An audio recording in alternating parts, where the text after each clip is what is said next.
In occasione del 25 novembre, la giornata internazionale per l'eliminazione della violenza contro le donne, l'Arma dei Carabinieri ha organizzato una campagna di comunicazione e responsabilizzazione che mira a rafforzare la consapevolezza e l'impegno sul tema.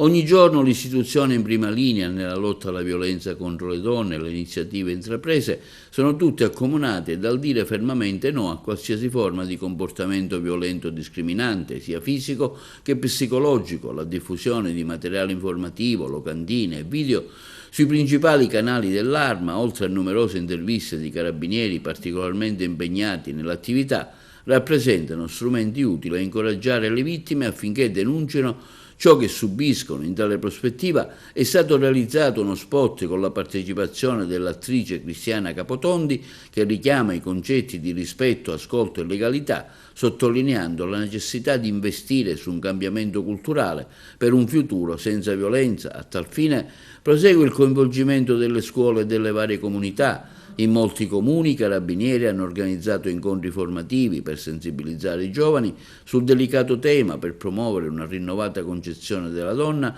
che ne rispetti la dignità, valorizzandone le risorse, superando in definitiva quel retaggio culturale che l'ha vista storicamente in posizione di disuguaglianza.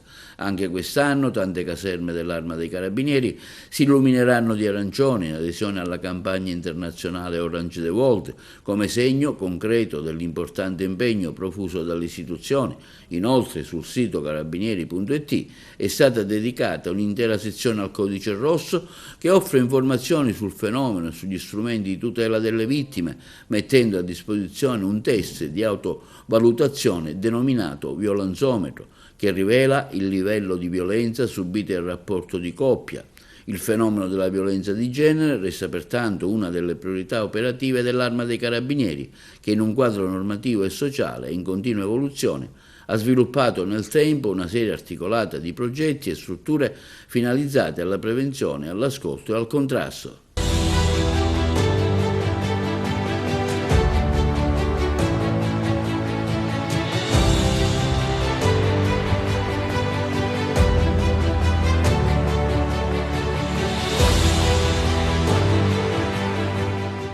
Rispetto, ascolto, legalità.